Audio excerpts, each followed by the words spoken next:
So, interestingly, 15,000 people watched our last conversation, which Oh, wow. which is pretty incredible, I think. And there was a strong reaction to it. Very favorable, very favorable. Oh, okay. I was worried there. Very favorable reaction. So, that's nice. yeah, it was really nice. It was great, actually. And so there's a hunger for this kind of thing. Interestingly, because nobody's really providing that kind of thing. Certainly not in the traditional media has just completely abandoned any kind of coverage of experimental or non-mainstream music. Yeah. So there we are. And especially in depth.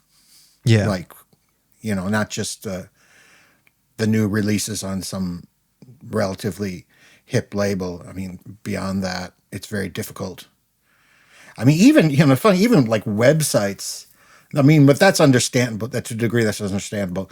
Even websites that were dedicated to that kind of music have slowed to a crawl, which is expected on almost any website, really. How long can someone keep something up?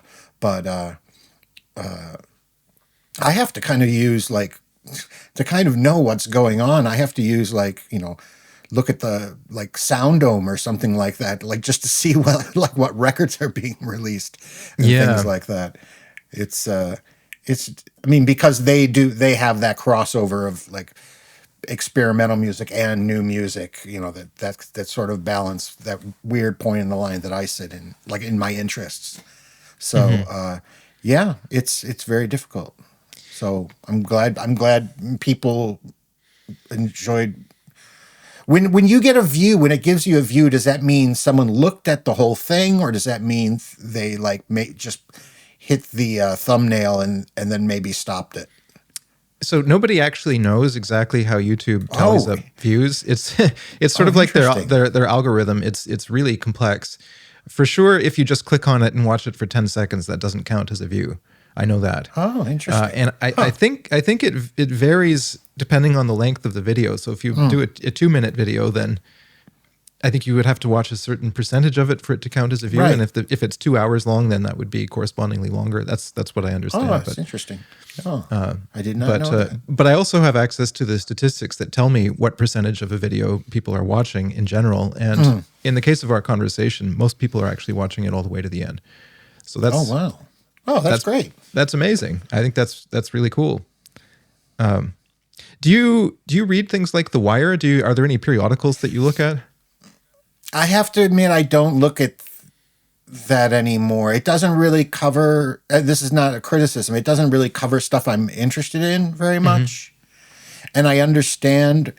I guess the mission. I guess of the part of the mission of the magazine is to introduce people to new artists, which is good. But I have this weird thing where when someone asks me, "Have you heard blah blah?" and it's a new artist, I sort of if I hear that name 5 years down the road still, then I'll check it out. It sounds, but I remember a period of my life where I checked out everything that was new, and I realized I was really wasting my time. I mean, I don't mean that in the bad way. It's just I really don't need to hear all this stuff, just because something's new. So I kind of let the world at large filter out stuff for me, in terms of hearing someone new. I just heard someone new the other day, and there's very little about her on the net. My friend Lasse had his on the GRM series, and I didn't know this composer, Yves Abulkier. I'm probably saying it wrong. Sorry, Yves. But this was a great piece of music. Abulkier. This was great. Oh, yeah. Okay, no, never heard it. So that was a happy accident, and I hope she keeps making stuff, because that was really, really excellent. She's got an ear for not just for making sounds, but for how to construct them and how to organize them and how to leave space between them. So very, very good. I recommend that. Anyway, so I do listen to new things. I just don't get I don't get excited about the idea of it, and magazines like The Wire and things like that. I understand that a good deal of what they have to do is that. So I do check to see if there's like something I'll want to read, like a particular artist will pop up in it. I'll want to see, like it'll be a current interview, of course, but otherwise, not really. When I was young, I was really hooked on Kyle Gann's column, which was printed in the Village Voice, but it was also copied in Chicago in a paper called the Chicago Reader, and and that's like the 80s and I think up until the early 90s, but that I read religiously. I mean, if that kind of stuff still existed, I would read it today. I really, that kind of on the ground reporting about what's happening in the music world, in performances, and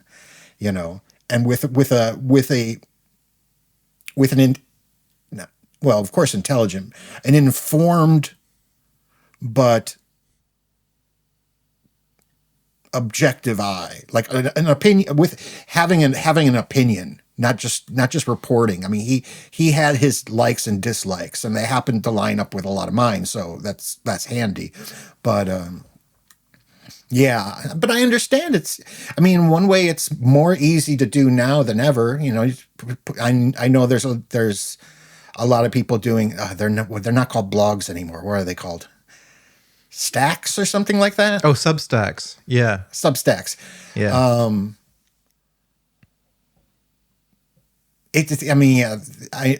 But I got a lot of, I have to work every day. So there's only so much time. And I have to admit, in my morning coffee time, I'm looking up movie news more than music news, I have to admit. That I do every single day. The movie news is the first thing. Well, Jim, one of the things that was a recurring theme in the comments of our last discussion was people were saying, well, all these amazing artists you're talking about, how am I supposed to find out who these people are?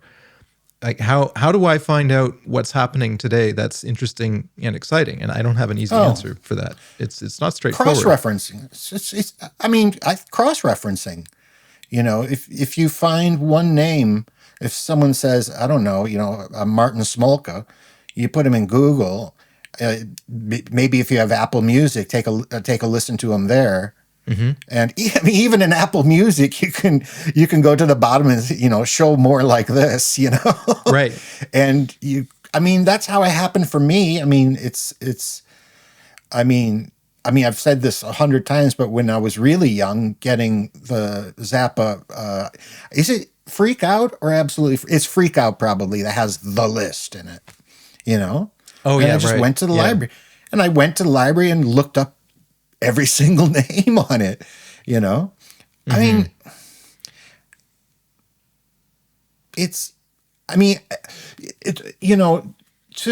To that point, in a way, because now that it's so easy, it's kind of like the problem you hear a lot of people say, like, I've got so much gear, I don't get anything. Like, the more gear I have, the less I get done.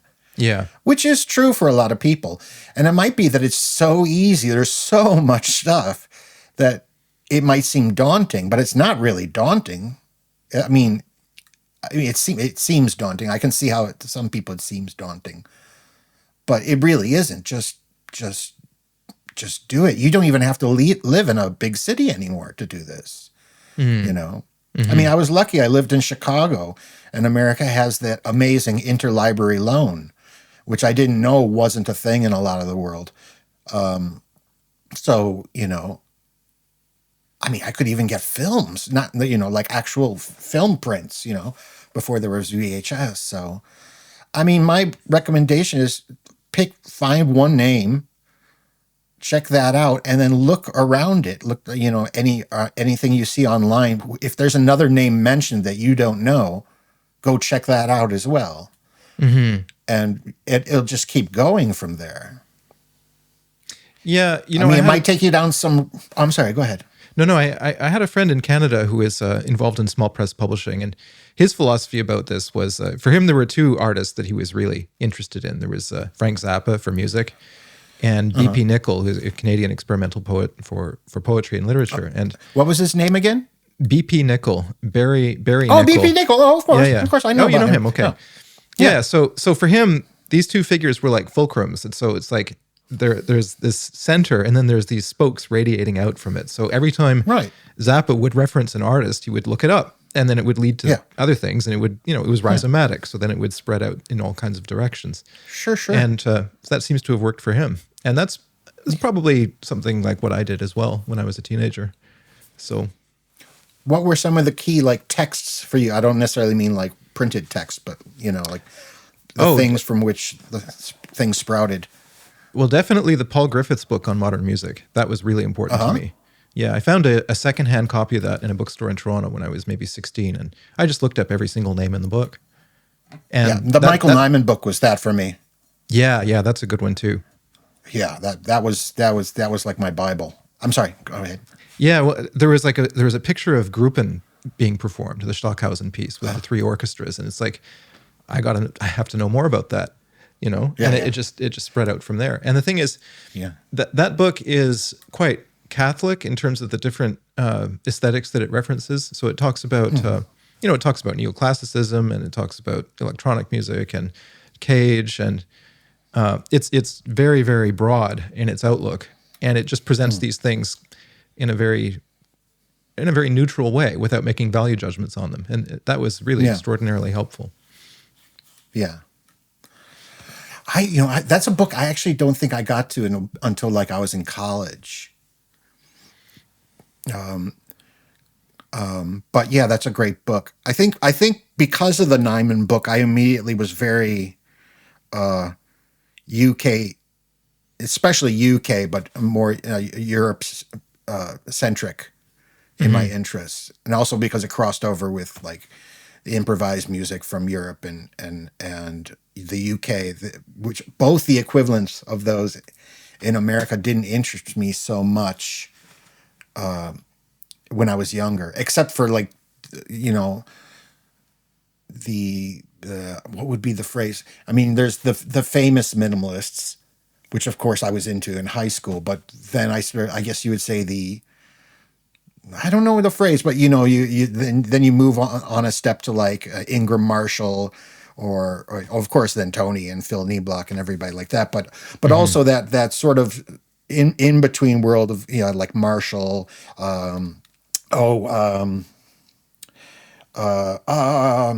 give me a second, sorry. I just listened to a piece of his the other day.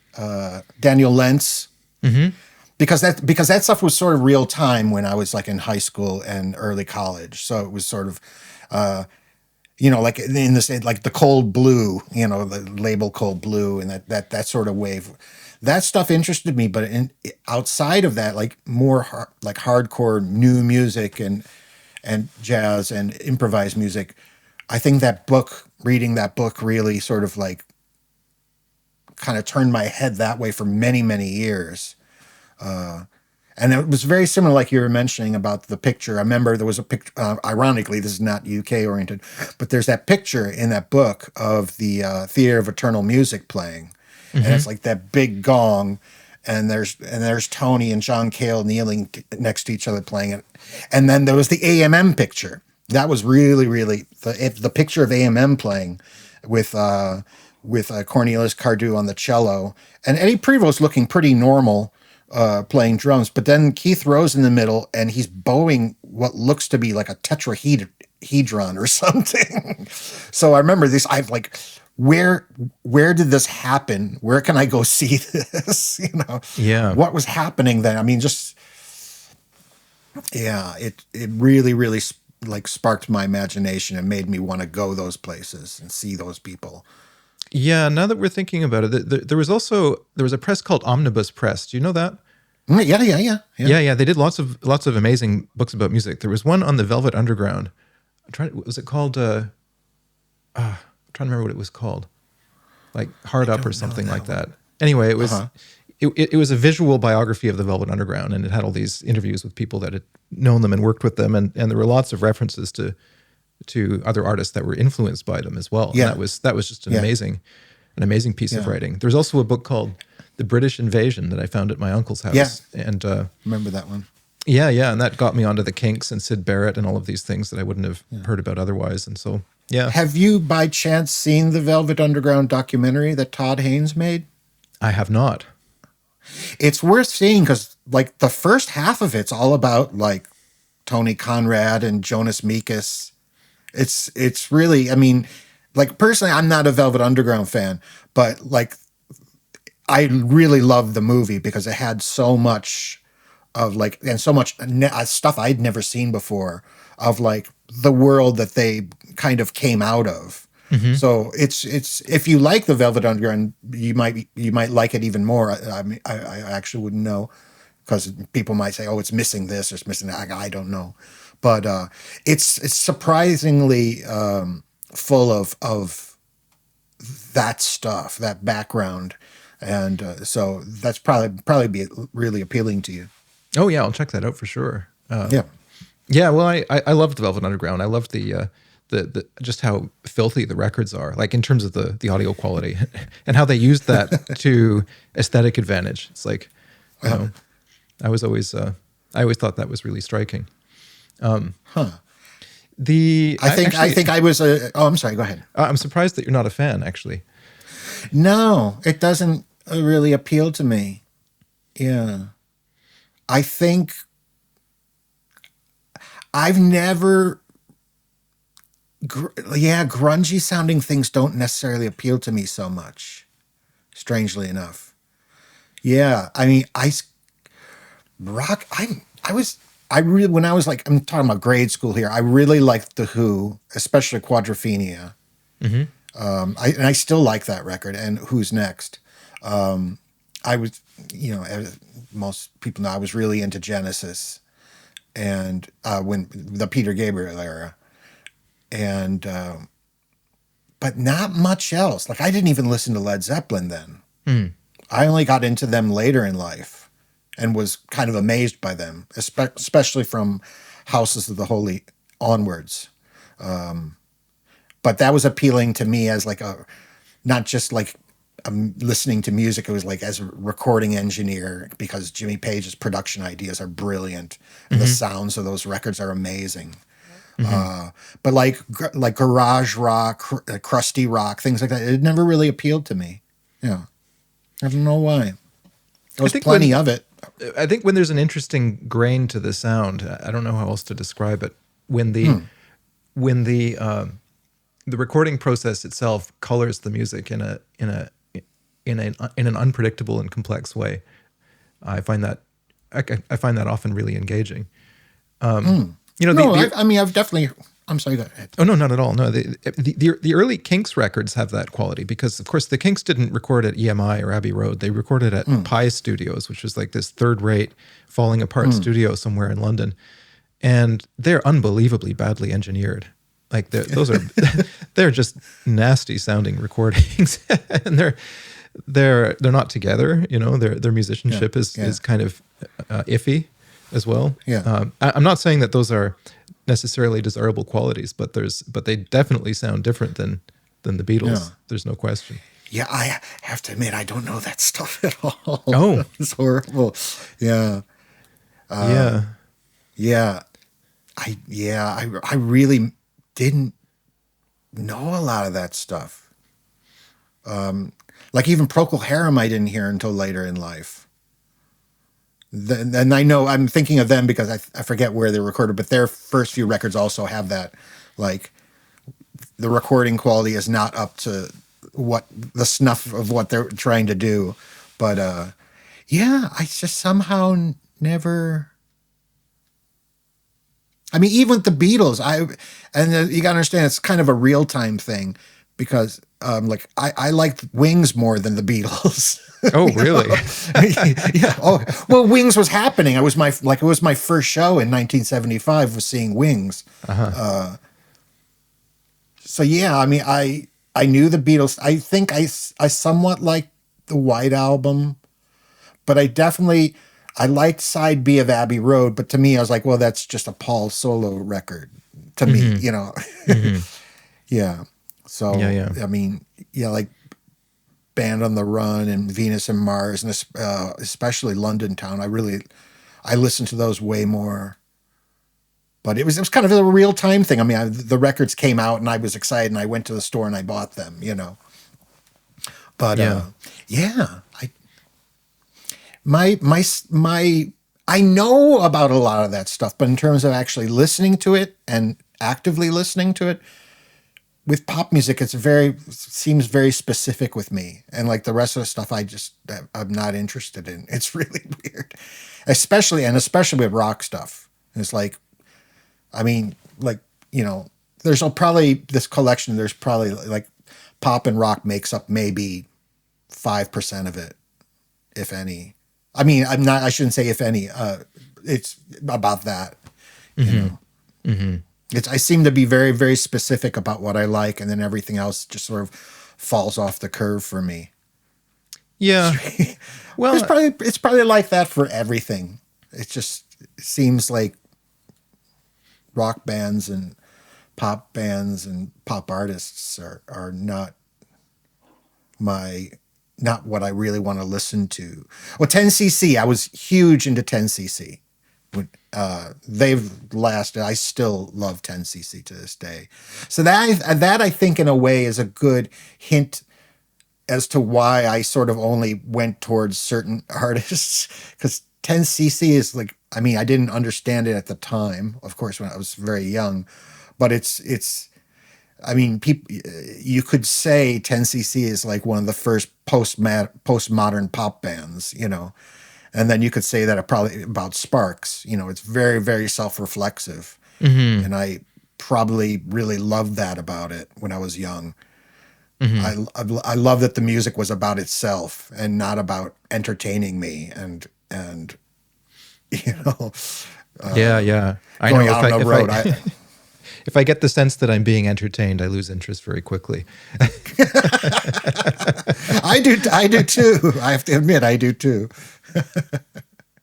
Yeah. I was talking with a friend the other day about Zappa, and he made the observation that Zappa was really a classical composer who was expressing himself often through the medium of these pop idioms, but he wasn't really a pop musician. And I'd love to know what you think about this, because I've been listening quite a lot to your album, Eureka, which I would say something similar about that, actually. It's never struck me as being pop music. I don't think it is that.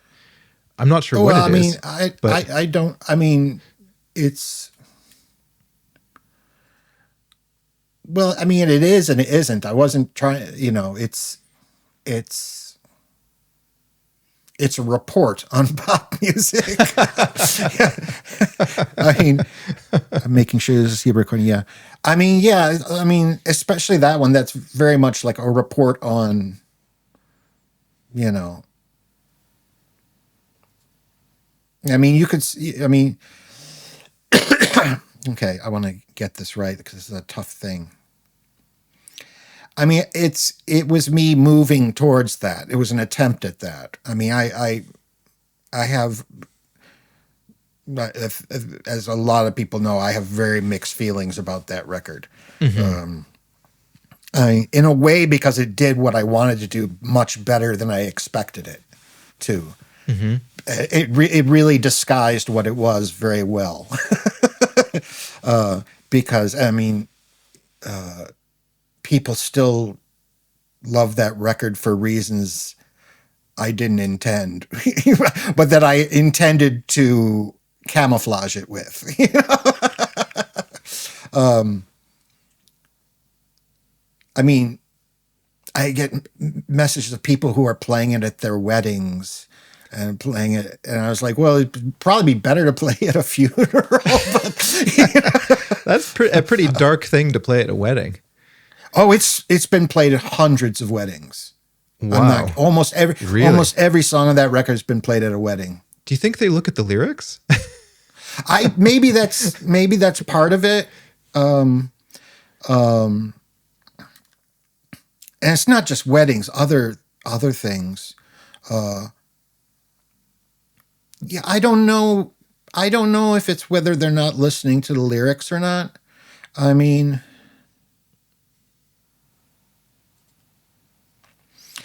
it's a tough one for me because, and I think you'll understand. I think people watching understand. I don't mean this as not a compliment, but I'll say it, and then you'll understand why I don't mean it that way.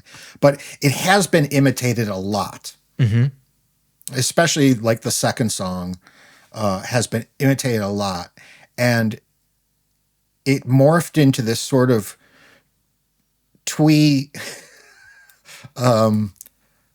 like ukulele, like background music that you hear maybe every fifth or eighth ad on YouTube or whatever.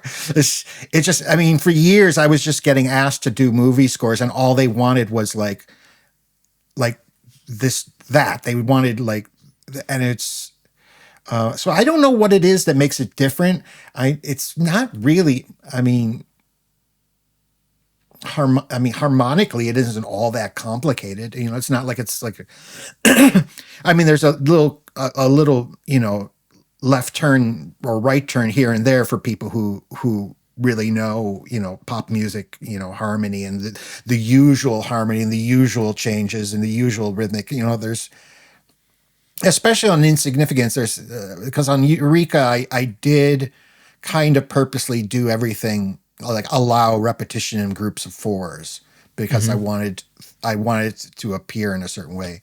But between that and Eureka, I wanted for the rhythms to be much more complex, but most importantly, to not appear complex, to not to not jump out of the speakers and say, hey, listen to this, I'm playing 7 against 5 or whatever, you know, and for the instruments to be all playing in different time signatures simultaneously. You know, I don't want that to be apparent, but that's what's happening, especially from Insignificance onwards. But for me, the interest is in hiding it, because that's not because I want to hide it, but I think, first of all, it's really much more rewarding because you find something that you wouldn't have found. You find a combination, you find a rhythmic idea that you wouldn't have found unless you were trying to do that. It works. I also like it because you're able to sustain the veneer of something else. You know, it'd be, I mean, it's like, I can't think, like, who are one of the more like actually difficult prog bands, like Gentle Giant, let's say. Yeah. Their stuff's not generally not easy to play. Like think about, you know, the way you can shift with and how you arrange and in the actual performance, how you can shift that from just by, you know, thinking about the performance, the mix, the colors, everything. You can shift it from something that's like almost going to sports, you know, like going to fusion almost, you know, and then you can, with the same exact material, shift it in a way so that none of that pokes out of the veneer of the music, and everything is, you create this new music that has the appearance of one thing, but the clockwork happening behind it is completely different. One person I really loved for that was Albert Marcoeur. So, I mean, his stuff doesn't sound easy, but it has this lightness and this sort of like effortlessness to it. It doesn't sound like people. You don't hear the sweat, you know. Yeah. But then when you start taking apart what's going on, it's like, what the hell? How are they even doing that? And that's not necessarily something that you're looking for.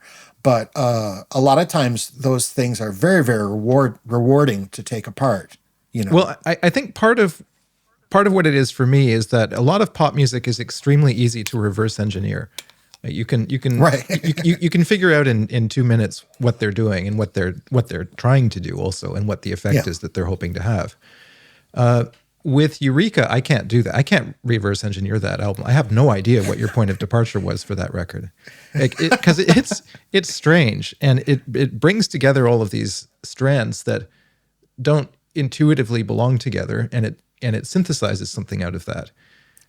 But the intentionality behind it is opaque to me, and I think that might be part of it. And so maybe a lot of listeners. Well, I mean, it might be because I was getting there.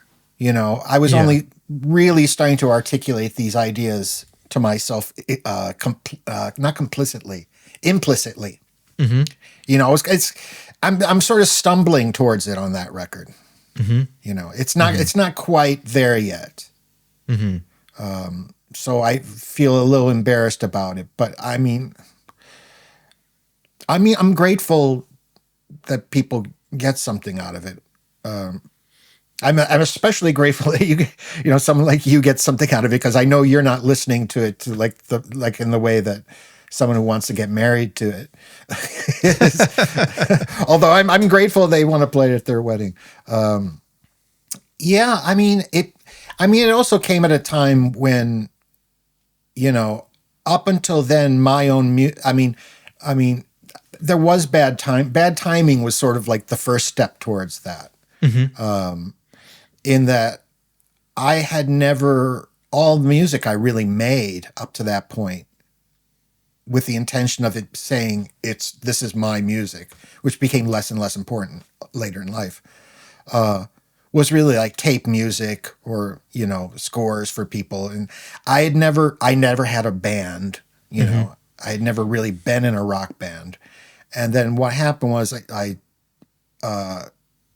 then eventually I started working with David Grubbs and Gaster del Sol.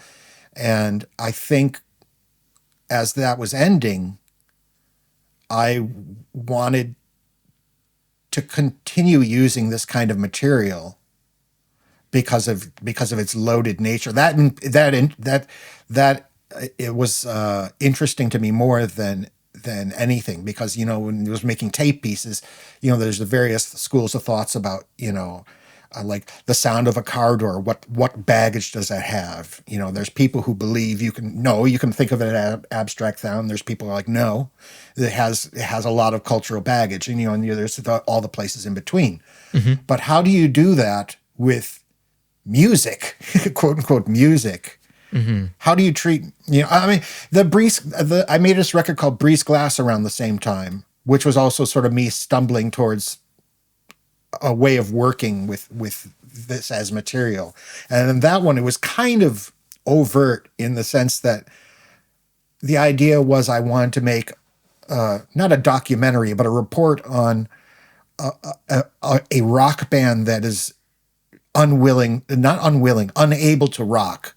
Like, what is this? What is this desire to rock? And I got 3 people, and I basically recorded them like I would record, field recordings, and then started piecing things together. And then when I needed very specific, because I had to reference the whole history of recording with rock music, so there had to be actual studio recorded parts, because I wanted to deal with this difference between, how the recording frames the music. So then I went to Steve Albini's, and it was the first time I worked there and recorded things there. And then so that was a little bit before Eureka, but I was stumbling towards that. I think maybe for a while I was trying to do that in Gaster, but because Gaster was a group, even though it was essentially just the 2 of us, I couldn't do that 100% because that's not fair. It's a collaboration.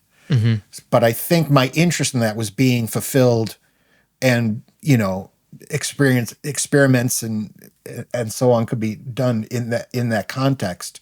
But I think with Eureka, I wanted to go whole hog, but I was still kind of sort of stumbling towards it. Yeah. So for you, there's a gap between what you were trying to do on that record and what people actually seem to be hearing in it. I mean, yeah, but I think this is what I meant earlier. That I don't mean it that way. I don't mean it as a compliment, but I think even though I have lots of problems with that record, both technically because I didn't, this and that and this, it does sound like something else to a lot of people. Mm-hmm. Mm-hmm. So in a way, it's very successful. Mm-hmm. But it's 25 years. It's almost to the day. It's 25 years later. And I'm still hearing about it, which is, of course, a nice thing. But it also is just, it's like it's being reminded of that time you tripped at a party, like, or something. I mean, and if you go to disc, the disc unions in Japan, it's like they have this wallpaper in all their stores.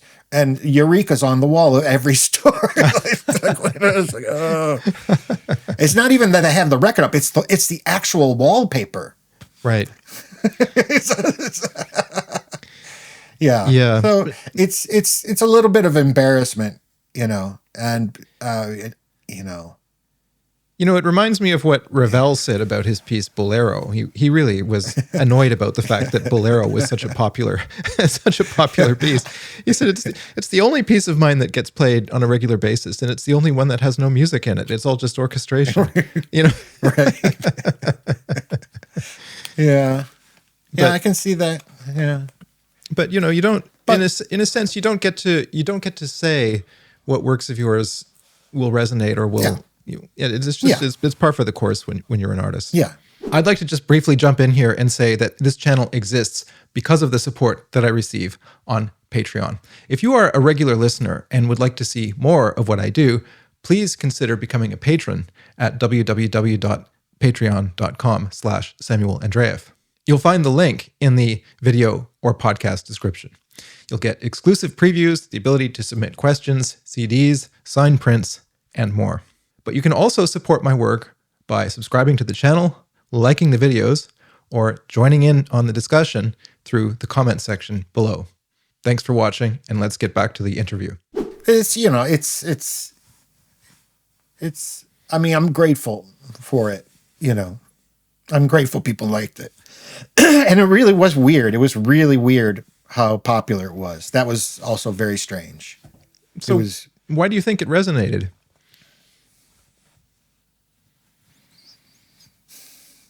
I think when it came out, it was around the time audiences were starting to be interested in, there still was like indie rock, mm-hmm. And of course the record was put out on probably the finest indie rock label there was, at least, and probably the coolest. So it had that. Mm-hmm. So that's the audience who was going to buy it. But I think at that time that audience was already starting to branch out into listening to other kinds of music. People who would listen to Tortoise would start listening to jazz or whatever.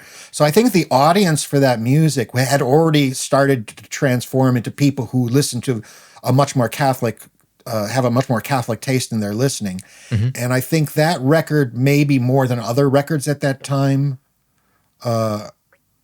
embraced stuff that wasn't just jazz. Because I think at that time, if you look at what was happening around, you'd hear a lot of artists having jazz influences, and a lot of people who were in bands were actually originally jazz musicians. But I was originally, I went to school to be a composer, not be in a band. You know what I mean? Mm-hmm. And I don't mean the word composer in any sort of hierarchical way, but I mean that record does. And I had been listening to underground experimental music for so long, so there's a lot of that, and there's a lot of techniques on that record that didn't really belong that hadn't really been on a record like that before. Mm-hmm. Maybe you'd hear, even something like the beginning of the song Eureka, it has sounds that someone would say, oh, that sounds like something Fennes would do. Mm-hmm. But Christian didn't, especially at that time, wasn't writing songs, So I think it combined things in a way that was maybe intriguing to people whose taste was a little broader than I'm going to get I'm going to pick up Alternative Weekly and get the new Guided by Voices. And I don't mean that as a bad thing. It's just like, the audience for that stuff, I think, was starting to listen to other things. And you had stores like Other Music and places like that all over the world that were really sort of records were a big deal then. People liked buying records, and the stores that were selling these records were run by people who had wide tastes in music. So I think partially also maybe the record stores maybe pushed it. I don't know if that's true or not, but I could understand that. I could believe that people who worked in the record stores liked it because it touched on various things that they liked. Yeah, I'm sure that's true. I mean, some of these places still exist. There's Amoeba Records in Berkeley that's still going, and they sort of fill that kind of function. There were a few shops like that in Toronto. I remember that you could just be sure that if you went there, you would find something really interesting. But I think part of it also is that there are certain recordings that make musical innovation legible to a large number of people, and they can grasp it without having it be explained to them. Right. And that's actually not that common. One of the things that was, I had a very interesting and strange conversation the other day with a friend who was pointing out that one of the stumbling blocks for a lot of contemporary composition for many people is that they get that it's innovative, but they don't understand what the innovation is. And they don't understand they don't understand how it's working or why or what the purpose of any of it is. And whereas there are some things where it's right there on the surface, and you can appreciate instantly what it is about it that's unusual or distinctive or novel. So that might be part of it, and I think that's really hard to do.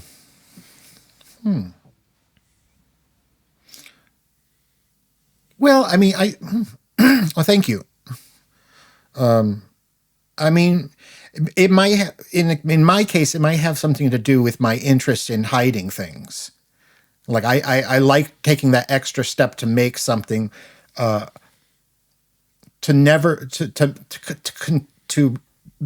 retain the veneer of the thing that it's supposedly being. I mean, I think the influence for me was my love of certain filmmakers, like William Friedkin, or another good example would be Fleischer. There's so many Fleischers. I just forget Richard Fleischer, where they retain, like when they're making genre films, they retain and use the rules of that genre while playing with it, but never like poking you, hey, you see what I did with that? You see what I did? And I'll use an example. And I know there's a lot of people who like these filmmakers, but it's just not my thing. Like I had the opposite feeling when the Coen brothers started. Mm-hmm. Like anytime I watched a Coen brothers film, I felt like I was in the theater with them sitting next to each side of me, and kind of hitting me in the ribs. Hey, see what we did there? Yeah. Yeah. I'm not saying that in their case that's a valid criticism. I'm just talking about when I was young and saw their first few films.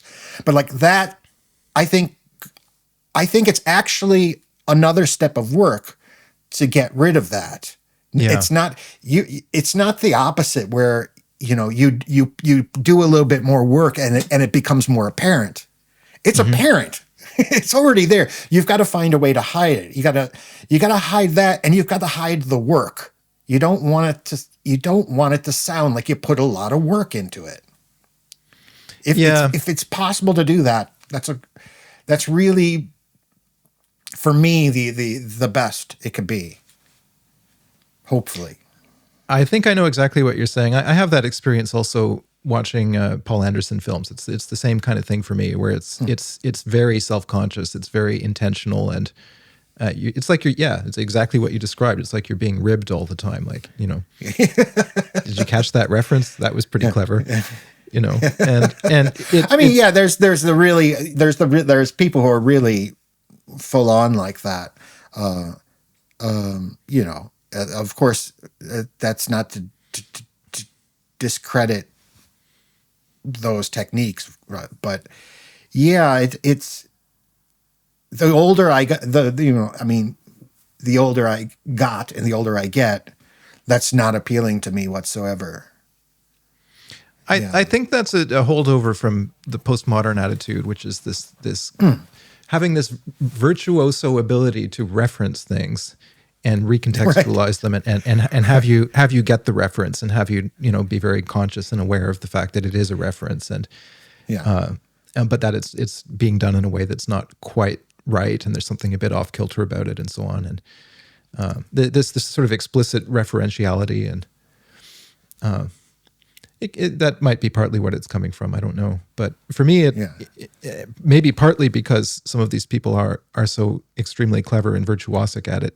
It becomes a kind of demonstration, and I forget that I'm meant to be having an aesthetic experience or enjoying a story or watching a film, and it becomes about something else. So, I mean, it can get to the point where it's almost like one-upmanship, like. The film is like, trying to beat you at poker or something. Yeah. And there's definitely a lot of music like that. And I mean, what music and films mean to people is different for everybody. So what I'm talking about is just like what someone like me cares about. But like, music can get to the point where it's sports, like people like, like this amazing, like I through my life, like, like I'm not interested in shredding guitarists. I'm of course like amazed at things that are possible, but I love Alan Holdsworth. And for years, people could never understand how they would say, "How can you like Alan Holdsworth?" And I think I just put myself into a hole there because I actually don't know. I know why, but I think maybe most people understand why. I don't think that that's sports, but yeah, I mean, for me, in a way, that's a good example. In a way, there's like. I mean, maybe he was technically the best guitarist there was. We don't know. I mean, a lot of people say he was, but there's a lot of freaks out there now, like DNA manipulated musicians, and there is something about him you can tell immediately. It's like, oh, that's Alan Holdsworth, and then you can hear lots and lots of fast playing, like that's not Alan Holdsworth. So So it's not just technical ability or this. There's all sorts of elements to music that shift its relationship with the listener. Yeah. He played on some of the late Soft Machine stuff, didn't he? Bundles and things like that. He played on. I think it's Bundles is the one he played on. Yeah. Yeah. I have that with some of the Soft Machine records. Actually, there's one called 6 that has a track on it called "Chloe and the Pirates," which is a Carl Jenkins number. And I think that's one of the great achievements of the whole prog rock era. It's the strangest piece. Absolutely. Oh, I have to hear that yeah, it's lovely. It's on 6. I mean, 6. That was John Marshall drumming by then. Yes, yeah, he's on that. Oh, okay. Yeah, I've always meant to listen to those records. I've never really heard those. Strangely enough, even though I like a lot of the music that people in the band made. Like I really like John Marshall's playing with Eberhard Weber. Of course, I have a lot of respect for Mr. Wyatt. But the band itself, I never really listened to. I think it's just the age I listened to it. It wasn't what I thought it was supposed to be, or something silly like that. But I'll check that out. Number 6. 6 is a high watermark as far as I'm concerned. I would listen to 5, 6, and 7 if you get a chance. 7 is already getting a little bit. Yeah. So is it first the number? I mean, I know there's the original, which is basically a different group. But then once they became a sort of like the jazz inspired band, is it what number did they go up to? How far does it go? Yeah, so Seven or eight? the first two records are heavily influenced by Kevin Ayers, and it's a more sort of pop direction, which I find totally uninteresting, and I don't enjoy those records. But the third one is astounding. I don't know where that came from. It's very, very odd. Anyway, it's 4 20-minute long tracks, so it's quite a long album. And the more you listen to it, the more you realize how structured it actually is, even though it sounds like freeform improvisation. But they're really beautifully composed pieces. And then 4 is a somewhat more straightforward jazz-inflected album, and it's still got Robert Wyatt in it at that stage, although he's not singing. There are no songs; it's all instrumental. And then 5 and 6 and 7 are kind of a trio. I think they work together as a coherent unit, and it's this kind of very abstract, rather emotionally neutral prog jazz. I don't know how to describe it really exactly. It's kind of its own thing. So bundles and that stuff, that comes afterwards, right? That comes quite a bit later, yeah. Oh, yeah. Okay. Yeah, and by that point, it was a Carl Jenkins solo project, more or less. Huh. Yeah, that's really one I really overlooked. I was really into Egg.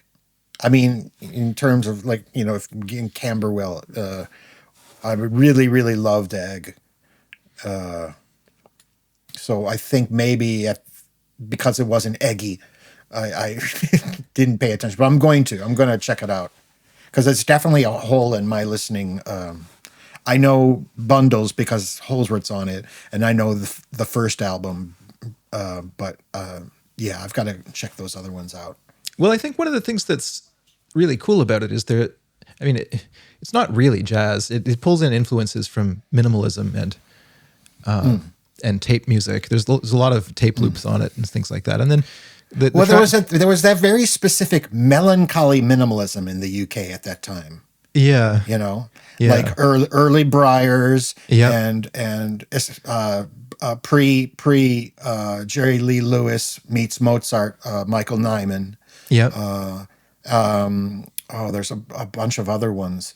Those are the two most famous. But yeah, that's an interest. That would be, someone should write a book because it was this very specific, I always called it melancholy minimalism, this very specific English take on minimalism, which I loved when I was younger. I absolutely loved Gavin Bryar's early music up until like maybe 80. I like music of his later, but it's like all the way up to like homages. I absolutely love that stuff.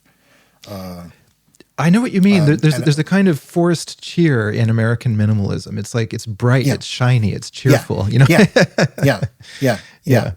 It's earnest. Yeah. It's very, very earnest. Mm-hmm. I think that word came up because I was like, well, what's one of my favorite? And I was actually thinking of Music in 12 Parts, the Philip Glass is it Music in 12 Parts, correct? Yes, that's right. Yeah. Yeah. Which I absolutely love. I think that's remarkable. Yeah. Because he almost, it's the one piece of his where the density gets to the point where the individual notes do no longer matter at all. It really gets this absolute this sheen. It's like his Coltrane or something you could say. It's like it reaches the density and the speed that this other texture comes out, and which was not really his thing. But in that piece, it's just some moments it's just fantastic. But yes, the English. And it's probably partially has to do with the education system there because, the education and class system there, because a lot of, those composers came from public schools, which for American watchers and maybe other countries means exactly the opposite of what you think it does. It means a very posh school, and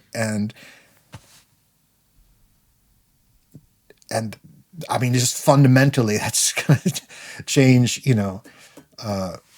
what their life references, what their cultural references, what role art plays in the world and in their life is very, very different for them than in this case, for this conversation, someone like Steve Reich or Philip Glass or other people of that generation. So the American version is much more earnest, I think. Mm-hmm. Mm-hmm. There's a class-fueled, whimsical nostalgia in British minimalism. It's painted in watercolors. You know what I mean? Yeah. Yeah. There's often, I'm speaking very generally, of course. Well, there's a kind of go ahead. There's a kind of mild sourness to a lot of it, which I enjoy. Yeah. I mean that piece, Chloe and the Pirates, is very interesting because it has this sort of minimalist bed of texture underneath it, but then there's this oboe solo. Jenkins is a very skilled oboist, by the way, and it sounds like the Barrio sequenza. It's like, but sort of more melodic and to a with a backbeat behind it, and it's kind of it's a very peculiar piece of music. I'm definitely gonna have to hear this. Yeah, I mean, he put you've reminded me of really, if you haven't heard it, you have to hear it. This kind a little bit later Mike Oldfield record called what's it called? Inventions? 1 second. Because this is kind of a record to know if you don't know it. Oh. I think it's called Inventions. It's this giant 2-record minimalist thing, like kind of minimal inspired thing with like American Indian songs. And I like to say there's a moment on the first side that I like to say is the invention of techno. I mean, I'm joking, but it could be. It could be. It's really more the invention of Euro disco than techno, but that's definitely one to check out if you haven't heard that. Oh, I haven't. Invocations. It's Invocations. Okay. It's like his fourth or fifth record. Okay, yeah. That's one that most people never listen to that when they know Mike Oldfield from, of course, the first 2 or 3 or 5 Miles Out. But this is this really amazing gem right between those two periods. Yeah, it very often, if a musician has a notable success, then it crushes everything else. It's like nobody listens to the to the other things, and yeah. No, I'll check that out. But we were comparing American and English minimalism, which was going back to, came out of another conversation. What were we talking about? It was like you made a question and we kind of veered off into the differences between English and American minimalism. How did we? And we could veer off again into Dutch minimalism, but that's another conversation. Yeah, that's a whole other thing. Yeah. Well, I was interested in musical innovations that are legible to large numbers of people, straight off the bat. And see, I think I'd love to know what you think about this. There was a time where the musical avant-garde, like the savant styles, if you like, and the popular intersected, and it didn't last for very long. No, definitely. In this maybe the second half of the '60s and a little bit of the early 1970s, and I think it had largely dissipated by about the mid '70s. I could have that wrong, but that's how it appears to me. I think there was one other period. I think there was a brief period, and I mean I don't know the exact years, but the best way to describe it is like when Philip Glass did it's not called Songs About Buildings and Food. I never bought it, so I don't have it. Like that, there was a 2 or 3 year period where this might be America centric. Mm-hmm. But like Zorn put out The Big Gun Down on a major label. Glassworks. Glass did Glassworks. It's not Glassworks. It's the one after where he got pop singers to sing. Ah, okay. But Glassworks was sort of the beginning. But there was a real there was a very similar at that period as well. I'm sorry, I just wanted to mention that. Right. A good 2 years or so, you saw that music everywhere. In the press, on TV. but it didn't last. Yeah, that's true. You had night music, a TV show about it. Yeah. You know, it was a good 2-3 year run of like a good, healthy interest in that music. I'm sorry. Yeah, no, it's true. There were a few things that somehow bizarrely got onto the more mainstream radar. Things like there was a Charles Warren album that came out on RCA that was really? like stuff like that, or Easily Blackwood's Microtonal Etudes. You know, I don't know if it's all around the same period, but there was stuff that was getting way more mainstream coverage than would probably happen now. Yeah. But it appears to me, I don't know, it appears to me as though the for lack of a better term, the savant direction, let's say, which is a broad term, you know, and I think I would speak about it in the same terms if I were talking about 18th century music, where there's on the one hand there's a popular style, like a comic opera type of things, and then there's a savant style, which is, you know, derived from polyphony and more abstract forms of music. And I think occasionally these things come together in a brilliant flash, and they can coexist. Like the Mozart operas are like that. They're completely accessible. They're written in a popular style, but they're also, you know, the highest level of musical sophistication. Things like Don Giovanni and the Magic Flute. I mean, they have that. They can do that. But most composers can't achieve that. Beethoven couldn't really do it. And that's a very good point. Yeah, I mean, when Beethoven tries to be popular, it doesn't really work.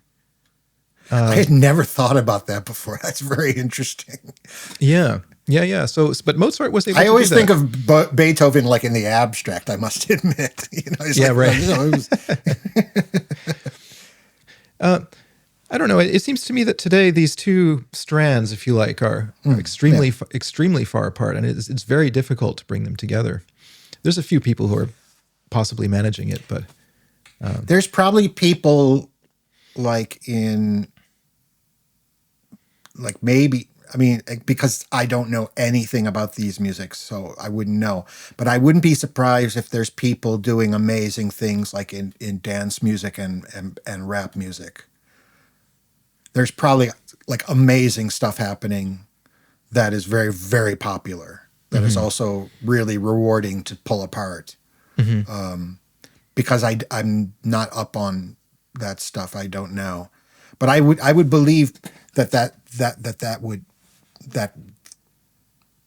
it's very possible to find incredibly gifted and interesting people in those worlds of music. But speaking of the other musics, yeah, it's tough. I mean, in terms of to bring the conversation back to, like, you know, the new music, whatever we want to call it. Who do you think was the last person to do that? Who was doing really sophisticated music and reaching a lot of people? That's a really good question. I mean, I'll jump back just so I can move forward. You know, of course, there's Stravinsky. Arvo Pärt. Arvo Pärt, for sure. He would be a big one. Yeah. Everybody seems to have heard Arvo Pärt. Yeah. Weirdly enough, I tweeted about this the other day. His name did not arise once in the 5 years I spent as a student at the Paris Conservatory. Absolutely nobody was interested. Yeah. Which is strange. Very strange, actually. Messiaen, maybe? Oh, yeah. I mean, I have to admit, I don't think it's not like I've been looking, but I don't think I've ever seen anyone do like a structural analysis of Pärt. I'm sure there is, but you don't hear the word Pärt, you don't hear the name Pärt and structural analysis together very often. And there is plenty to do there. But I think a lot of people listen to his music don't think like maybe it's structureless. It's totally structuralist.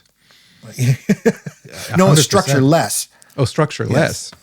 So I think a lot of people who listen to his music think it's like a they think it's more like a manifestation of something, as opposed to, and I think that's actually a compliment, because I think his music makes you listen to it in a different time scale than other composers do. I mean, it's not like Feldman, but it's similar in that way that the music tells, it's like the whole, the whole physics, time and gravity are related. You change the gravity, you change the time.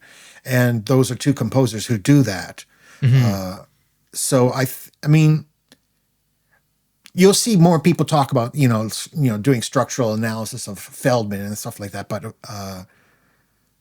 his scores have been are more out there, out in the world. It's a very popular, it's very, very common for people to get a photocopied, score of Rothko Chapel or something. But maybe the dissemination of parts, I'm saying it different each time, just hope I get it right once. His scores and things like that, it's not as wide ranging. And I think maybe for some people, him being supported by Manfred Eicher for such a long time, also there might be a little bit snobbery in a way. There's for sure snobbery, yeah. There's no question about that. I mean, when I put that tweet out, somebody responded and said, well, maybe the reason they weren't talking about Arvo Pärt in Paris is because he doesn't have a system. He doesn't have a kind of a compositional system that he works within. Right. Yeah, it can't be. But the teachers can't adjudicate any writing on his work in a way. Yeah, but it's. I mean, if that's true, that's what happens. That's what I mean by that. Yeah. Well, I think there's a kind of reflexive preference for music that problematizes aspects of what it's doing explicitly. So, in other words, there's a what would you say? A roughness to it. It doesn't. There's a barrier between you and the work somehow, where your relationship to it is complicated.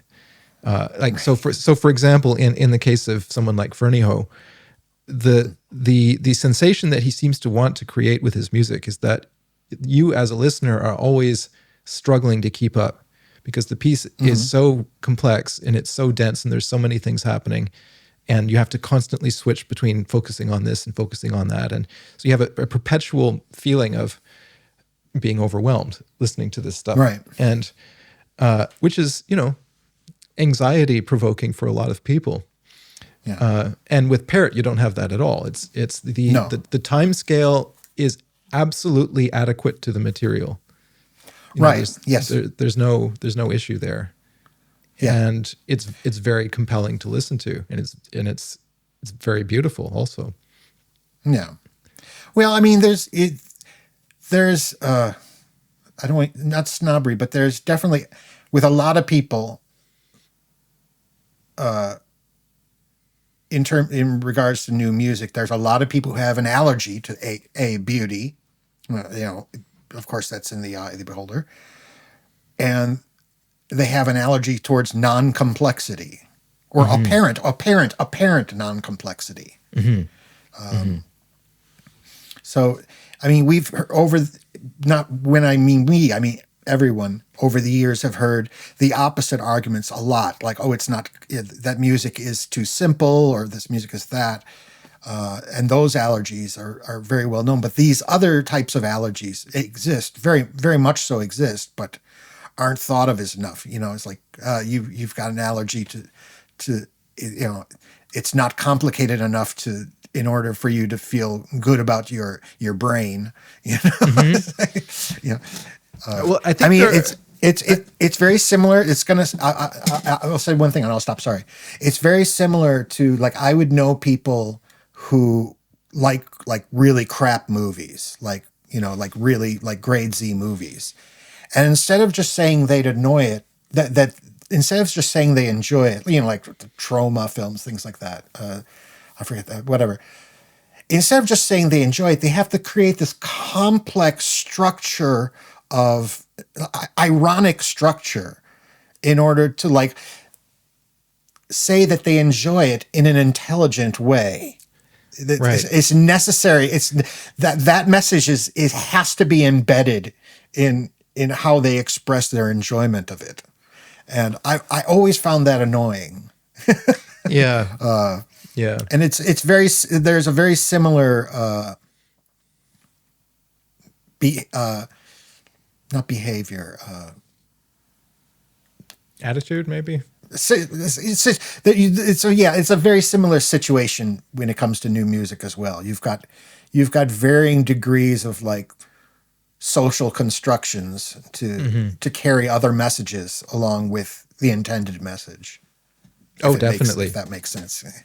Well, I think there's a couple of things. There's a deeply ingrained attitude of valorizing progress as such in art. Yes. Right. And which I find completely perplexing. I mean, how do you even how do you measure that? What does that even mean? But I think there's a belief that music goes in this direction, and that direction is forward, right? Yeah. And if you're going in that direction, and if you're going in the opposite direction, then it's like there's something ethically suspicious about that to them. Right. Right. So that's part of it, and also this, what I alluded to earlier, is this idea that you should problematize it. In other words, it should be critical somehow. It should be doing things that it's the whole Adorno thing that people have just really, a lot of these artists have just really absorbed, I think, without necessarily even thinking about it. It's like you have to stand in the opposite direction of the cultural industry. You have to make things that are difficult, that are problematic, that don't slot into. But the irony of it, of course, is that there is obviously a huge industry for composers. Like there's this whole infrastructure that's in place that's largely state funded, and you have all of these institutions that have been around for 60 years now to promote all of it, and so I find it all a bit hard to take. Yeah, I mean, it was a different time when he wrote that stuff as well.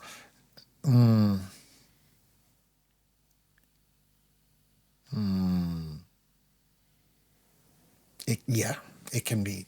It's problematic. It's problematic. Yeah. One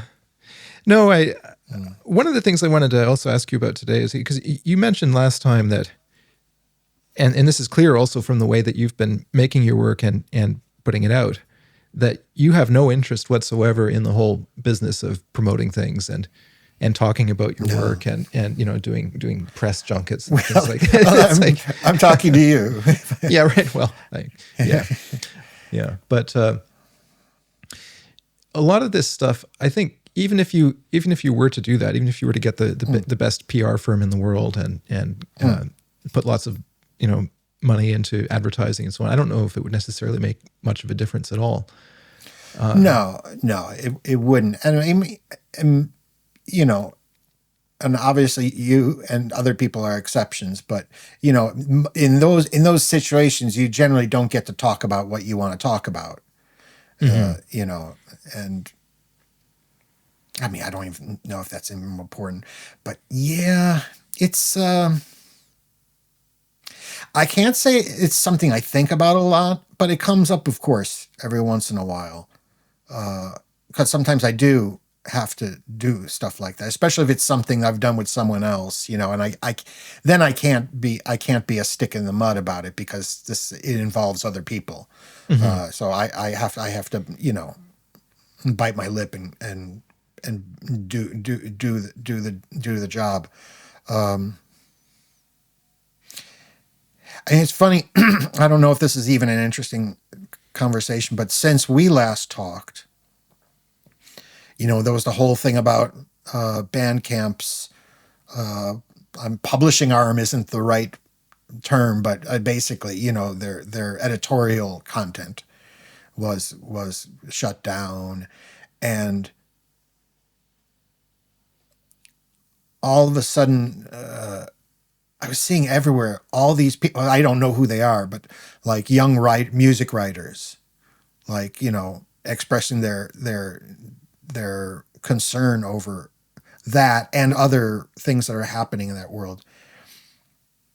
And it's funny because I'm not connected, you know, but like I'm thinking, who are these people? It was weird. It's like people I'd never seen before. All of a sudden, you know, like showed up, and I was like, who are all these people? What is it they're interested in? How are they finding out about this stuff? Mm-hmm. It was curious to me because, you know, I mean, there's no reason. I mean, I'm not really reading stuff, so of course I don't know. But it was because of a handful of situations that happened. It was just really this giant outpouring, like on the medias, you know, of all these music writers, and but because it was mostly talking about, you know, you know, now this writer can't write for this one, so I didn't know what kind of music writers they were. I don't know what they write about, but all of a sudden I saw hundreds of music writers that I'd never seen before. And it was very curious. And so it's like in situations like that, I do think about, like, what is the state of this stuff now? I have to admit, I usually am not, but that was a recent occasion where I was sort of like, whoa. Yeah. Yeah, I wonder about this too. It's the notion of. But I mean, I'm sorry. No, please. But the thing, I think you were about to say. But the thing that I just realized, the thing that and this is, I know it's not true because I'm like some guy who lives in the mountains, you know. But the kind of amusing thing that I thought was like, I felt like the music writers are writing for other music writers. and I mean, just because I just saw them pop up out of nowhere and then disappear again. Like, mm-hmm. Not only like, who are they, but who's reading them? And mm-hmm. I just had the funny idea that, like, cause you know, it's weird, you know, I'm sure you've had this experience where you find out about some kind of music that you've never heard of before. And you find out there's this huge world of it. There's, you know, hundreds of thousands of people listening to something you didn't even know it existed before. Oh yeah. And then you look for evidence of it, and once you know of it, and you still can't see it. Yeah. Like, oh, I forget what they call it. I just by accident, an ad came up one time on YouTube, and the guy, I think it's basically like church music for like, is it you know, whatever the main non-Catholic Christian religions in America. And they called it worship music. And I was like, what the hell is worship music? And then I found out what it was. And I was like, there's billion times more people listening to worship music than the stuff I listen to. But I'd never heard that phrase before. And of course, I've never seen it. It's so bizarre. Yeah, I know. No, there are things that are completely not on my radar at all.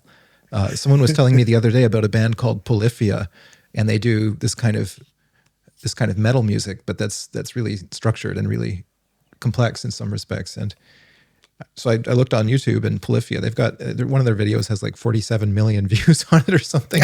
I've never even heard of them, you know. So, you know, this goes back to what we were talking about earlier about how do you find out about stuff? It's like, if 47 million people know it and I don't, maybe it's not possible to find out about it. Maybe there's something weird's going on and it's not possible. It just appears that it's possible to easily find out about stuff. Yeah. There's all these parallel conversations happening in the arts that are. It's like they're in different dimensions that don't communicate with each other, and you know. Yeah, it really does have that sort of quality. Yeah, and when you find out about it, it's like you've been contacted by aliens, you know. So, yeah, I don't know what's to be done about that. Polyphia has to do some worship music and release it on, I don't know, Kairos or something. Yeah, right. That would need to happen for me to hear about them. I know. It's very odd. But yeah, no, I'm really very interested in how it is that you've come to release the music in the way that you do, because you're not in the new music world, but you're also not in the pop world. You know, you're not in any kind of commercial music space that I know of, at least not now. Yeah. But nevertheless, the work that you do is connecting with a lot of people, and you're very well known, and it seems to have I'm amazed by how many people in very different circumstances know about your work. I shouldn't be amazed, because obviously you're a major figure, and people know about you. But I think it comes down to the fact that I think most people know of me because I worked with someone else. I mean, for a lot of people, they know. I mean, I know there's people like, oh, he's the guy who mixed the Joanna Newsom record, or he's the guy who mixed the Wilco record, or oh yeah, he played with them for a while. He played with them for a while. I don't know how many people.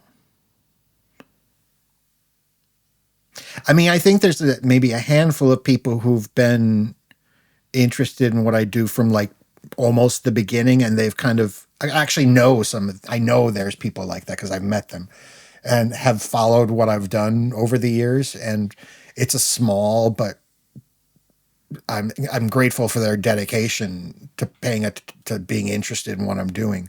But I think in general, the bulk of it is because I did a lot of very public work at a time when there still was a healthy press and there still was interest. I mean, basically the 90s until 95 to 2005, I worked like a maniac, and I mean, it had the opposite effect too. There's plenty of people who hated me because they were sick of seeing my name on stuff. It's like, that asshole again. I've met people like this. This is a true story. I was playing, I forget what university, it was in the States, it was a Gastro del Sol show. And we were setting up, and the promoter guy was there. He was very nice. And then some part of like the team, the promoting team, came in and saw me. He said, "Shouldn't you be off recording someone?" Nice to meet you as well. Yeah, right. Yeah. I think it's that. I think it's that. And because the things that I did were sort of outliers in those people's careers as well, I mean, like with the Wilco records, of course, that one record, I mean, that's a, a movie made about it, for Christ's sake, Mm-hmm. So of course there's a whole, I mean, I like to think that I did a good job on those records, but I think it's a lot of luck that I happened to work on records of people, the records that were very well received. I think a lot of it's that, and also because I've sort of become almost a fictional character in a way, because especially until like maybe in the last 2 years, I almost was never on the internet. Mm-hmm. I don't have a web page. I don't have any of that stuff. There's a good 10 years there where I don't even think I did an interview in English, so because I'm not engaging in the world in the way that most people do now, and especially young people grew up with, I don't even seem to be a person in that world. So I think for some people that maybe is appealing, or there's a mystery, I don't know. but I do know that that's part of it, because, I don't know how many times I've been told, man, it's so hard to get, it's like, I've been trying so hard to get a hold of you. And I was like, my email address is on my BANDCAMP page. It's right there. But because I don't engage in anything else, it's like it's really amazing. just in the last month, I met like a big promoter of a big festival. He's like, I've been trying to get a hold of you for years. It's like,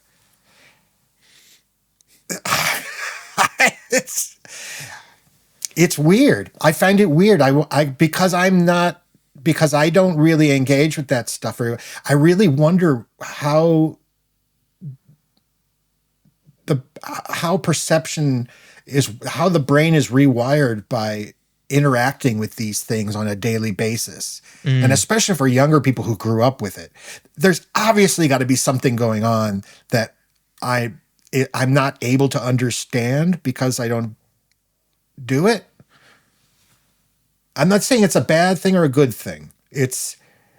I see like really kind of almost comic evidence that there is something going on, just this idea like, I can't get a hold of you. It was like, right. And then it becomes a self-perpetuating myth.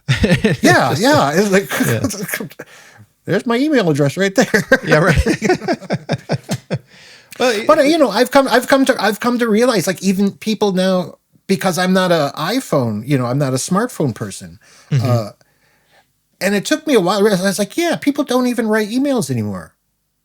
Like I first like, oh, why didn't that person write back to me? And I was like, I think people, yeah, if you're using this all the time, you don't sit down on a phone and write a mail, Yeah. And it took me a while to realize that. Well, it could be partly that you live in Japan, and you don't really tour, you don't travel that much. So, yeah. So that could have something to do with it. Well, I think for a lot of people, living in Japan probably has a whole like set of connotations. It's like he went off the side of the world or something. Yeah. It's like, what's with that? America's not good enough for you? Well, I don't know if it's that, but I think even I think people still have feelings. There's certain countries like, they're in a mysterious country. Yeah. Right. Yeah. Yeah, well, that's I've had some of that as well, just living in France as I do, and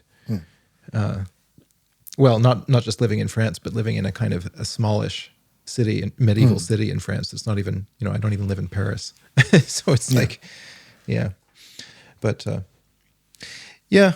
Well, I think in many respects, though, I would say that you're in an enviable position because you can do the work exactly the way you want to. And you can put it out the way you want to, and you don't have the obligation to spend half your life talking about it. Yeah, no, I mean, I've gotten to a place where I'm pretty, it's. I mean, I had to work a lot when I was younger.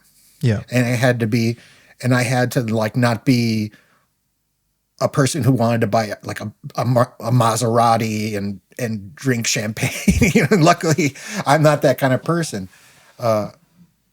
Look, my needs are fairly simple. I just get me a few movies to watch a day, and then I'm fine. If I hadn't done that, if I hadn't worked really, really hard and been sensible, I probably wouldn't be able to do that now. Just because I was kind of dorky and sensible, don't screw your money up, don't save. It's like my parents raised me. You save your money and you put it in the bank, which maybe now is maybe not the best idea, but it's just how I was raised, and that I was supposed to work every day. My parents had me working from the age of 13. Like after school every day. So. Yeah. I mean, I'm fairly happy. I mean, it's funny that now it sort of being in a good situation coincides mostly with me wanting to just study more than actually make anything. when I'm actually at the most, maybe that's why, because now I actually can say I don't even want to make anything. I just want to study for a while. Maybe I've gone one step farther in doing what I want to do than I thought I was. But I mean, most of my time is actually doing things for other people, like, like restoring archives of various composers and or helping a friend with mixing their record or stuff, and I don't have to do it as a job. I can do it because I want to do it. So I'm very grateful for that. And because I think it's important, especially with like, helping out and getting other people's music out, whether they be older composers or people now. I think that's very important. And probably people want that more anyway. So maybe I'm doing a better service to the world that way. So yeah, no, I'm lucky, but I'm also lucky because I worked hard and didn't act like a maniac. Yeah, well, there's something to be said for that, for sure. And you obviously. I mean, I'm saying that, and everyone's like looking. But this is almost 50 years worth of buying records, so it's not that maniac. Yeah, no, of course. Yeah, no, I mean, I heard the Raphael Torrell album. That just came out. Boy, is that good! It's, my God, that is a good record. It's so good. It's so good. Now, can you tell me a little bit? Like, I've never heard of Raphael Torrell, to my embarrassment. Yeah. So you're gonna need hear a few other of his great records. Yeah, I'm sorry. Go ahead. I'm sorry. For me, this is a bolt out of the blue. It was a revelation. Yeah. It's a beautiful record. Can you tell us a little bit about who he is and sure. And what this album comes out of also, because it's unlike anything I've heard. Well, Raphael he's a couple years older than me. He's from Portugal, and he started out more like he was a guitarist that was playing in bands, and kind of new wave, not new wave-ish, more like 4AD-ish type gothy bands. And then he started he sort of moved away by that. I think maybe in his case, Brian Eno was like the sort of breakthrough guy for him. And he started moving away from that stuff. And there was also a very influential Portuguese musician named Nuno Canavaro, who I reissued a record of his like maybe 25 years ago, called Plux Cuba. And he was sort of a guiding light for him to introduce him to other musics. And he sort of like a lot of people, sort of like, bedroom 4-track recording, moving towards this music. And another important influence in him was a Say Miguel, who's a very, very interesting jazz/improvising trumpet player from Portugal. Sort of close. A good reference would be like Bill Dixon. If you like Bill Dixon, you're probably going to like Say Miguel. This is a general reference. And then he made his first record was actually going to be these kind of experimental songs he wanted to do with the band, but then he just decided that was going to be his first. He sent a cassette to a guy named Fred, who had a label called I think it's Anananta. I'm probably getting that wrong, and that became his first record, which is Sound Mind, Sound Body, which is remarkable, and that's been reissued. I reissued it on CD back in the 90s, and Drag City has since put it out on LP, I think in the past year or two. And I forget how he got in touch with Phil Knebloch, but he got in touch with Phil Knebloch, and I forget what the order is. Either Phil told Raphael, "Oh, you should check out this guy," and gave Raphael my, because at that time I was doing my tabletop guitar stuff. I removed the need, or if it was the reverse. But I heard Raphael's first record, and it just blew my mind. I didn't know really how he was getting the tones he was getting. And the first record is very, very minimal. It's a little, you can hear the influence of Eno's like discrete music, especially discrete music. But not necessarily the sound, but these are like processes. These aren't like, and these are recordings of these processes. And then we became friends, and then he made his second album, which was called I put it out and I've forgotten the name. Sorry. It's Wavefield. But then interesting thing is, but then he started moving away from that and started getting more involved with improvised music, and kind of left the guitar behind for a long, long time, and started using like small feedback objects. Like at first he would use like those little plastic like guitar amps, like a fake little Marshall stack or something, but it's just a plastic little toy guitar amp. And he was making these feedback things. And then he started this very, very long project called the Space Project, which was this kind of where he was trying to find this area between improvised music and like live electronic.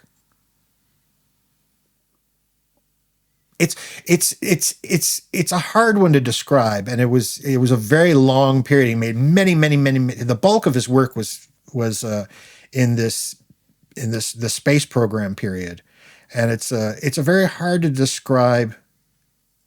I mean, it has. There's comparisons, you could say it's like, yeah, it's in a way it's like what Hugh Davies was doing when he would play with improvisers and stuff. But but getting back to this new record, he wrote to me it's probably been 2 years now. And he said, like, I'm working on something new and I'm using the guitar again. I'm going back to the guitar, and I've been teaching myself like chord changes all over again. He was kind of teaching himself harmony again after not like touching the instrument and not really dealing with harmony at all for a long, long, long, long time. So he just wrote to me because he wanted my opinion as he was working on it. And it wasn't done yet, but I believe the first section was fairly close to what it eventually would be. And he's very, very particular. I think there's maybe the final master was like maybe the 50th or so. And I was listening to all of them from like maybe 24 or 25. The new one, like I tweak this. He's very particular. And I mean, I was so happy that he was going back to not so much the guitar, but that he was dealing with those tones again and was dealing with his particular sense of harmony, his likes, but also he had really like jumped up like so many levels in the elegance in which he was doing it. And so it sounds funny, but like part of my thinking was like, I can't let anybody else release this. It was almost selfish. It was almost selfish. Like, no, I'm releasing this. No one's going to hear this, because I was getting to hear it before it was done. Right. It was almost like, I've got him where I want him. So I just said to her, like, I'll put this out. Like, I'll start the label up again, just to put this out. Yeah. And yeah, I mean, I actually haven't seen it yet. I don't have a copy of it because my label is actually Drag City. The Drag City does the manufacturing and distribution wonderfully, as they always have. But it's funny because after hearing so many versions of it, I have heard the final version, and I've heard it because I've played it for other people. Like We'll Be Another City, and I was like, you've got to hear this. But oh yeah, and I just heard there was like a listening. I didn't know about this thing, a thing called the listening parties on BANDCAMP. Do you know about these? No. Tell me more. I guess it's before you set a time, and then people do an RSVP, and then I thought it was going to be something like this. But then at that time on this BANDCAMP page pops up after the link, and you listen to the record, and then there's a thing on the side. It was the first time I'd ever done this, so I don't know what it's called. Basically, you're typing in comments on the side, and it's like coming up in real time. Oh, it's like a YouTube premiere. It's the same kind of thing. It sounds like. Yeah. It's like, it was like that. And so like Raphael and I and Fred, who now actually works for Drag City, who had released his first album, were there and answering questions. And if you're able to look at it, you should look, because Raphael is very concretely like explaining every single part of it. This is this because of this, and this references, this song, and this. Now we're going to move into this section, which utilizes. You've got the whole thing mapped out. If you want to see what his explanation of it is, it's just really. I was kind of taken aback by how it was almost like going to a lecture or something. It was pretty funny. But yeah, I really hope, and luckily it's sold out like immediately. So, and it's getting repressed. So hopefully, yeah, I mean, back in it was like kind of what we were talking about before, back in the 90s, during that time, like his records sold really, really well. That Plux Cuba record, the one I was speaking of, his sort of, his sort of generation above, Portuguese friend, that record sold like crazy. Mm-hmm. But of course, back then people were used to buying records. That's a big part of it. That's a big part of it. If you wanted to hear it, you had to buy it. It seems to be increasingly the case, though. That people want the physical object, and they're willing to shell out for it. I mean, when I saw the announcement about Spectral Evolution, I thought, okay, well, I'll get a copy of that. And I wait, as I tend to do, I waited a few days, and because you get busy, and so I checked 2 or 3 days later, and it was already sold out. It sold out on like the first day. I was really happy about that. My copy is in the mail, so I was able to get a hold of one through various tactics that I won't get into here, but yeah, I'm looking for. I have heard I've heard the file, the digital file, but I don't have the physical record yet. But no, that was really exciting to imagine that something so exquisite, but also obviously a work of experimental music could attract that level of attention and sell out in one day. That's amazing to me. Yeah. He has like really hardcore fans. I mean, he's been, he's someone that has been respected for a long, long time. And he's someone people think of. I mean, he's made records that people who like that music think are classics, especially Wavefield. I mean, Wavefield is like, when people talk about Christians, when Fenez's, Endless Summer, Wavefield is one of those classics of that time. So especially for those folks now, it's like, he was doing something else for so long. I mean, never thought he'd come back to playing guitar again. And him saying, this is my guitar statement. Like now? So I think a lot of people were excited. Well, the thing that a lot of younger composers, I think, and musical artists generally don't necessarily understand is there's this idea about what it looks like to have made it as a musician. And they sort of have visions of selling out Madison Square Gardens or whatever it is. But yeah, right. But the thing is, it's like what you actually need. If you can, and this is really hard to achieve, but if you can get 1,000 fanatics, then you're set for life. Yeah, it's true. You don't need more than that. Like, and of course it can potentially grow from there. But if you have 1,000 people that will buy everything you put out, and they'll be interested in it, and they'll want to hear about it and read about it, and they can sustain interest in what you're doing over years and decades, then that's it. That's all you need.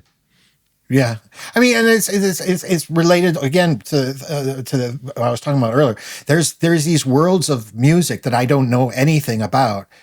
That like you could say meditation music or something, like a very specific subgenre of meditation music for hot yoga on Wednesdays, and there's someone who makes music like CDs for those, and they've got maybe it's 1,000, maybe it's 2,000 people, but these people, that's all they have to do. You're absolutely right. You see it happen a lot, especially in these worlds of music you've never heard of. Mm-hmm. Yeah, I mean, I've got about 80. I got to work on it. I've got about 80 fanatics. I got to work on it a little bit, but it is totally true. It's the other side of the coin. And, I think maybe it's not so much the case now as like maybe when we were growing up. I don't know if that kind of I don't know if younger people now grew up with that, seeing that kind of overblown culture as much as we did, mm-hmm.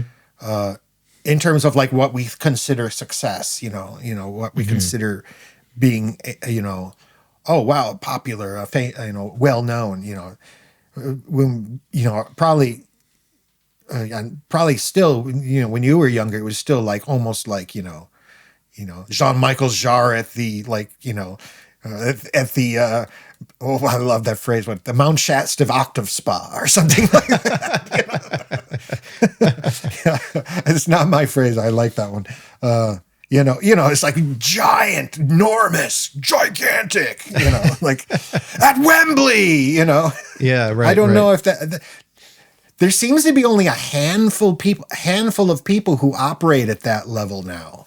I'm probably like Taylor Swift and like whoever's playing at that dome in Vegas now, So yeah. maybe outside of like what U2 and Taylor Swift. I mean, I obviously don't know very much about pop culture now, but I can't think of anyone who's really operating on that scale anymore. No, it seems like it's all been really scaled down. On one level, all music is a minority taste. It doesn't matter. It doesn't matter how big the artist is. Taylor Swift is a minority taste. Most people don't listen to Taylor Swift, but we don't think about it in those terms, right? But that's our lot. But I think success success is something like this. It's like, can you keep doing it, and is it basically viable? Like can you afford to keep making records and putting them out, and you have the can you manage to keep a roof over your head while you do that? And are there enough people interested in it so that there's some degree of resonance and there's a sense of connection? And that's success, I think. I mean, can you keep doing it? Is really kind of like the bottom line. That's like a great way to put it. Yeah. I would say, can you keep doing it with honor? With your honor intact. Yeah. I mean, I know. I mean, that's what one person's honor is different and all that. But for me, that's important. But yeah, I mean, and sometimes you've got to, in order to keep doing it, you've got to do other things. I think that's also, I think for a lot of people, if you have to do something else, they think you're not successful. It's like, well, I mean, I know that's maybe not the right way to put it, but like I'm more than happy to work as a recording engineer or there's other things I can do, I'm happy to work, Yeah. Well, that's something where you have one over me, because I wish someone had sat me down when I was in my 20s and explained this to me, because my thinking at that time was, I'm a composer, period. So I'm going to sit and compose, and and that doesn't work. It just doesn't. It's like, it works for like two people. There's two people, for whom that works. There's a guy in Germany called Wolfgang Riem, and he writes, he's in this sort of orchestral circuit, and he writes huge pieces and he gets huge commissions, and, and that's what he's been doing his whole career. And he can just sit and write all day. But that's like one guy. But as you say, no, you have to do other things in order to be able to do that, in order to pursue the creative work. And so increasingly for me, it's taken the form of very public things, and public lecturing, and of course the YouTube channel and things like that, and the teaching that I do. And all of that is exciting and stimulating and puts me in contact with incredibly interesting people. But it also that you wouldn't have met otherwise. That I wouldn't have met otherwise. But it also means that I can do the work that I want to do.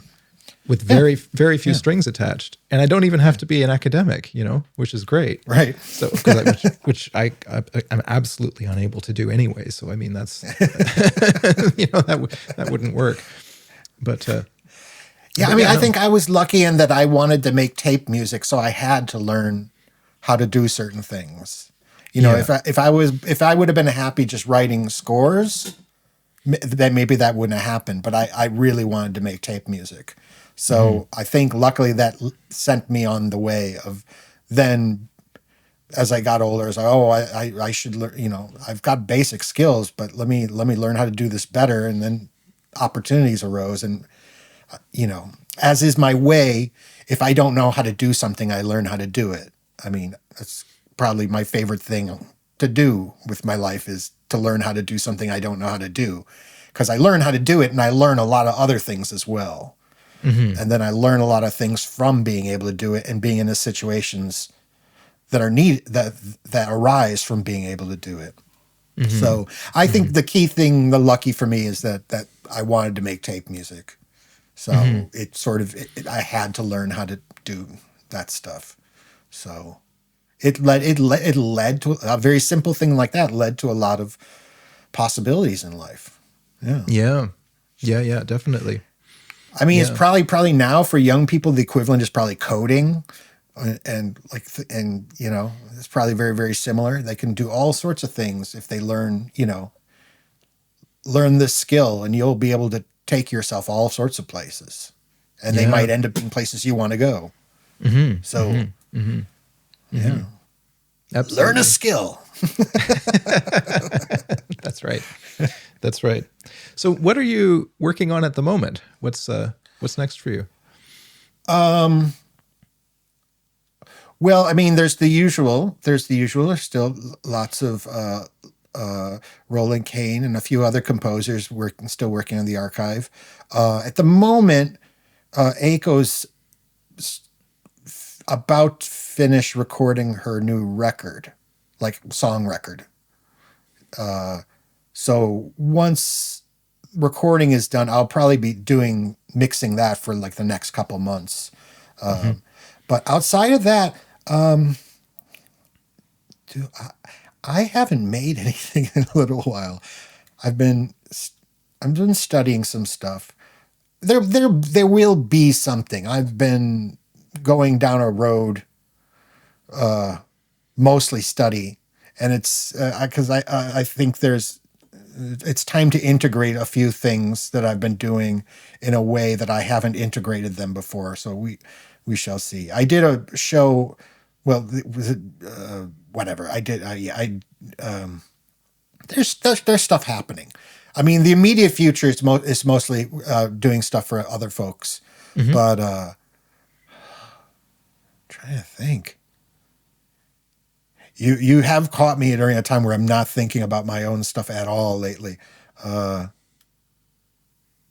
there's something coming. It's going to take a while. It's going to take a little. It's something that I really wanted to deal with for a long time. Like it's almost like a basic thing, a basic fundamental concept in music, like a nuts and bolts thing that I've never really found where I sit. And I think it's time to deal. I think it's time to deal with that. I've been sort of doing it by proxy. Aiko and I have been doing duo shows a lot recently. We just did the Daniel Lapotin, the guy who's won Ultrix Point Never. He very kindly asked us to play on his shows last week in Japan, and I'm sort of trying out these things in the duo because because I can kind of do anything I want in the duo, and also I'm not. I don't feel like it's my stuff because it's art, it's a thing we're doing together. So I feel a little less, what's the word for it? Not embarrassed. I don't feel as much anxiety about trying out the ideas in that context. So it's getting there. Ideas are on paper to move it towards being what what I want to do. So something's happening.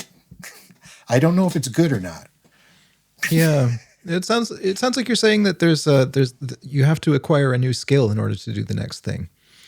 There's something that you're trying to work through or figure out. This is definitely something I've been trying to work through for a long, long time. I've never really found where I am inside of it, or where I fit, if that's even the right way to put it. But it's getting there. It's getting there, but it's going to require some actual hard studying, some actual programming, and some actual, building. But yeah, it'll happen. It'll probably happen before the end of this year. But at the moment, for the next few months, I'm mostly busy helping other people and gladly doing so. And now that I started the label back up again, working on a few ideas for that as well, which are pretty wacky and will be very unexpected. Very, very unexpected. But if it works, and I think it's going to work, it's going to be awesome. Okay. It's an artist I have admired since I was in high school, when I experienced their work by accident on public TV late at night. So it's okay. I can't say yet because we're in the process of doing it, but if it works, it's going to be amazing. It'll be amazing to bring it out into the world. Well, I'll order it the second it's out so that I don't miss the boat. I'll make sure you get one. The Torrell, just to finish on that, was heartening to listen to, because there's an evident craft to it. The harmony is very sophisticated on it, but also the timbres, the resonances, the tones that he gets. I have no idea how he does it, but that was very nice to see, because of course I work very slowly, and so it's evident that he does as well, and that was nice. That was nice to see somebody working that way. The other day I was listening to a bunch of Henry Kaiser albums, and I love Henry Kaiser, but his hyper productivity, I can't do that. It's the opposite. The opposite. I think you have to be a certain kind of person to do that. I think, like, I can't do that. I can't. I mean, it's because I'm not that type of, like, Henry. I mean, Henry and I talk almost daily by email, and he'll say, "Oh, let's make a video. You record a synth improv with the camera, and then I'll put this on top of it, and then on top of it." And my response is like, "Yeah, okay." And then I start thinking about it, and I'm like, "Okay." And by the time I'm, like, even ready to do it, it's like Henry's already like 5 miles down the road, like I don't work fast enough for him, I mean, there are people like that. I've known other people like that, and they're happy to do it, get it out, and move on.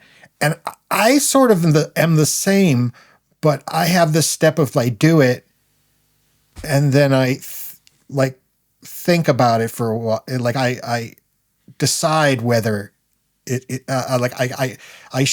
I weigh whether I should let anyone else hear it or not. Like, that's the step. It's a different way. I mean, it's almost like a completely different approach to life. It's so I mean, Henry. I know a few other musician friends who, like, I always like, oh my goodness, like, that's that's crazy. It just seems crazy to me. I think it's partially because of the kind of person I am. I'm obviously I'm embarrassed about a lot what I do, and that's the stuff after careful consideration I let out there, and still I'm sort of like, So obviously I wouldn't be able to do what Henry does, but because Henry does what he does, and other people like that, they make,